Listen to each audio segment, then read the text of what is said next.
Salut à tous et bienvenue sur AZ237. Le cancer est certainement l'un des cas médicaux connus pour représenter une menace sérieuse pour la santé humaine. Et le fait que le cancer puisse simplement émerger de presque n'importe quel endroit du corps, même s'il s'agit de cas rares, ne fait que démontrer à quel point il est sérieux.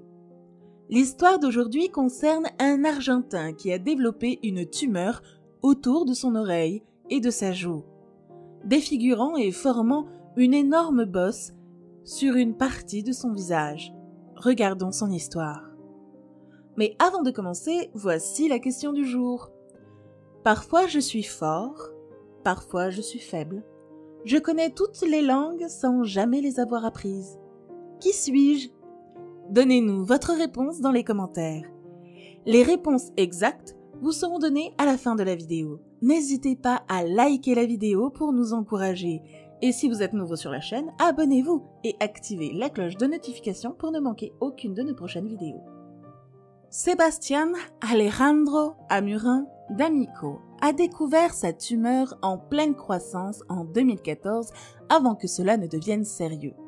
Vivant dans la ville de Moreno, en Argentine, il vivait son adolescence au moment où il a réalisé que quelque chose poussait sur son visage et ce n'était pas seulement des boutons. En 2014, j'ai commencé à sentir une bosse dans ma mâchoire droite. Je pensais que c'était un bouton, mais elle continuait de grandir. Alors j'ai eu une consultation à l'hôpital Ramos Maria. En 2014, j'ai commencé à sentir une bosse dans ma mâchoire droite. Je pensais que c'était un bouton, mais elle continuait de grandir. Alors j'ai eu une consultation à l'hôpital Ramos Maria. Là, ils ont décidé de faire une biopsie. En janvier 2015, j'ai reçu les résultats et toutes les données ont confirmé de manière concluante que j'avais un cancer, a-t-il déclaré aux médias locaux. Les résultats des tests effectués ont confirmé qu'il était atteint d'un cas rare de rhabdomyosarcome, ou RMS, qui est non seulement une forme de cancer agressive et hautement maligne, mais aussi une forme qui ne touche que 0,5% des patients présentant une masse maligne. Pour Sebastián, l'annonce de ce type de cancer a été ressentie comme une nouvelle, d'autant plus qu'il croyait n'avoir eu qu'un bouton, jusqu'à ce qu'il commence à grossir. La tumeur a fini par se développer complètement et l'a laissé avec une énorme bosse autour de son oreille, reliée également à sa joue. Vu la tournure que prenaient les choses, il a immédiatement commencé à se rendre fréquemment chez le médecin pour essayer de comprendre ce qui lui arrivait et de trouver une solution possible. Comme il s'agissait d'un cas assez rare, la plupart des médecins qu'il a consultés n'avaient pas le bon diagnostic pour lui ou ne croyaient tout simplement pas qu'il était facile d'extraire la tumeur. Plus tard, en 2018, Sebastián a subi une intervention chirurgicale pour retirer la tumeur et ramener son visage à la normale. L'opération a été un succès puisqu'elle a permis d'enlever la majeure partie de la tumeur et de ramener son visage. Cependant, il s'est passé quelque chose qu'il n'a pas bien compris, car il a suffi d'un certain temps pour que la même partie de son visage recommence à pousser. À ce moment-là, il était clair que le cancer était revenu, principalement en raison de sa nature agressive et de la possibilité de croissance rapide des tumeurs restantes. Et compte tenu de son problème avec le cancer, qui a commencé comme si de rien n'était, jusqu'à ce que la masse apparaisse, la possibilité d'une nouvelle croissance ne pouvait être écartée. Dans ces conditions, Sebastián a consulté un autre médecin et a poursuivi la radiothérapie. J'ai parlé à un autre médecin et j'ai commencé à faire de la radiothérapie. Mais j'ai dû arrêter parce que j'avais beaucoup de toxicité. À la 7e séance, j'ai dû arrêter à cause de la douleur. Je prenais de la morphine toutes les 4 heures, a-t-il déclaré. Le traitement par radiothérapie n'a pas fonctionné aussi bien qu'il l'avait prévu et il a finalement dû arrêter pour avoir dû faire face à des douleurs extrêmes résultant du traitement. La recherche d'une solution ne s'est pas arrêtée là pour lui. Il a continué à aller à l'hôpital et à contacter plusieurs médecins au sujet de son cas, mais le fait que, même après avoir été opéré, il est encore développé la grosseur est quelque chose que la plupart des médecins n'ont pas compris. Et par conséquent, son cas n'a pas été pris en compte ou n'a pas reçu autant d'attention qu'il l'espérait. Il a également décidé d'étudier la possibilité de quitter l'Argentine pour se rendre aux États-Unis, où il pourrait bénéficier des soins spécialisés et où quelqu'un serait intéressé par son cas. Toutefois, son projet sera entravé par la pandémie de Covid-19 qui était à l'époque très répandue et entraînait des fermetures de magasins et de frontières. Et comme Sébastien est originaire d'Amérique du Sud, où de nombreux cas mortels ont été signalés pour le virus, il lui était presque impossible de voyager ou même d'obtenir l'aide dont il avait tant besoin.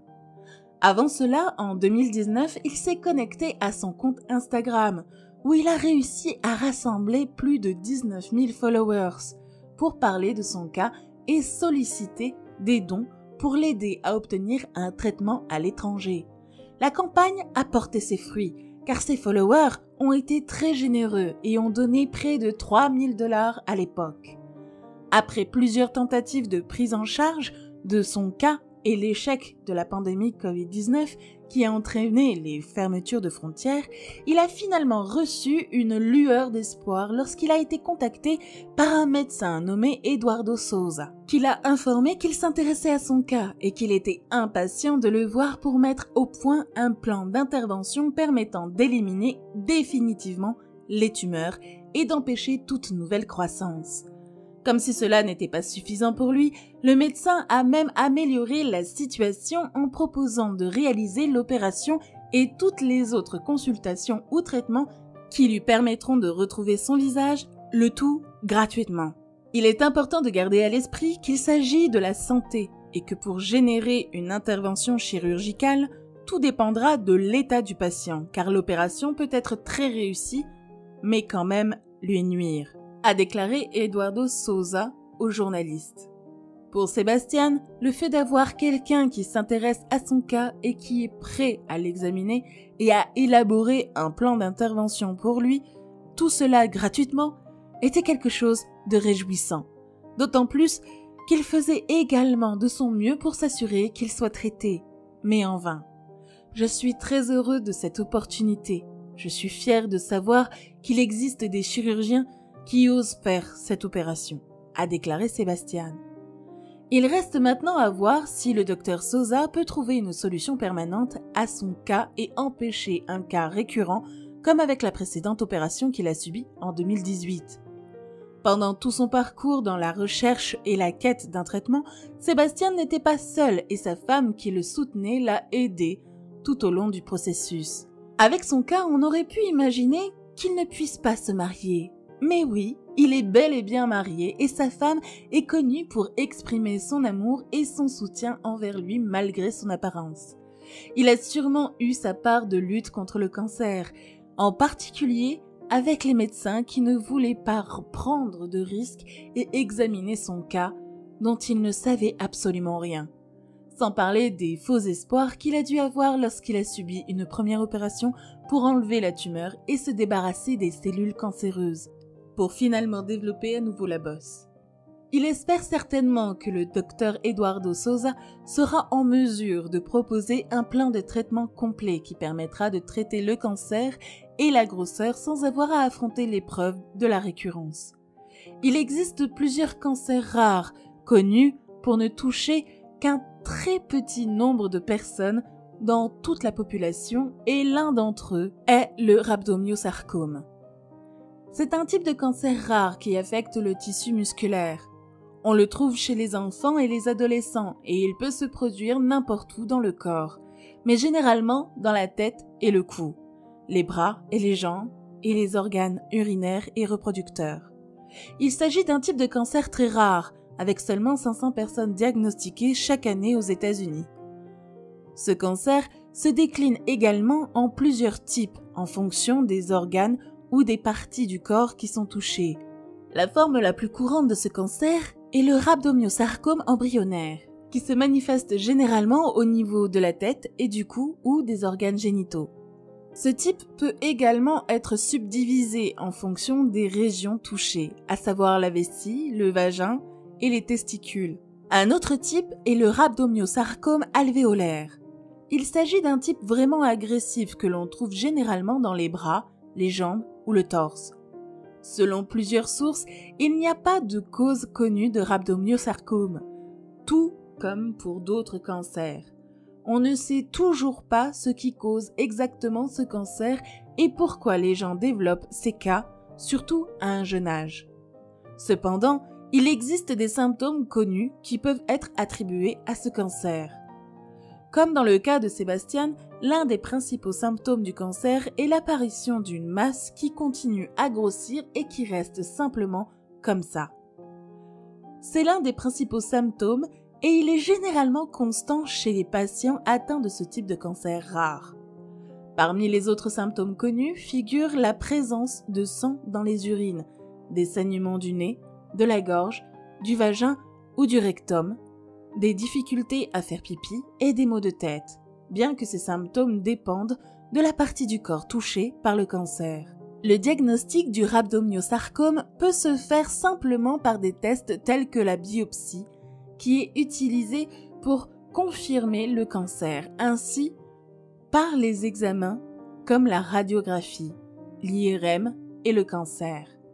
Il existe également quelques méthodes de traitement qui peuvent être utilisées pour lutter contre le cancer. L'une des principales est la chimiothérapie, et comme pour presque tous les types de cancer, la chimiothérapie peut aider. La radiothérapie peut également être utilisée, bien que, comme dans le cas de Sébastien, elle puisse être inconfortable et provoquer des douleurs extrêmes. Enfin, une méthode chirurgicale peut être appliquée pour retirer tout ou une partie de la tumeur et débarrasser le patient du cancer. L'efficacité de cette méthode dépend également du stade, du type de rhabdomyosarcome et du site touché par le cancer. Comme dans le cas de Sébastien, qui avait une masse autour de la tête et du cou. La nature agressive du cancer a semblé contrer l'approche chirurgicale adoptée pour enlever la tumeur, d'où la raison pour laquelle elle est revenue. Et il est sûrement nécessaire de réviser les plans chirurgicaux, surtout dans des cas similaires à celui de Sébastien. Quelle est votre opinion au sujet de cette histoire? Dites-le nous dans les commentaires. Et maintenant, la réponse à la question du jour. L'écho. Bravo à tous ceux qui ont trouvé la bonne réponse. Nous voici arrivés au terme de cette vidéo. Merci de l'avoir regardée jusqu'à la fin. Surtout, n'oubliez pas de la liker et la partager autour de vous. À très bientôt sur AZ237.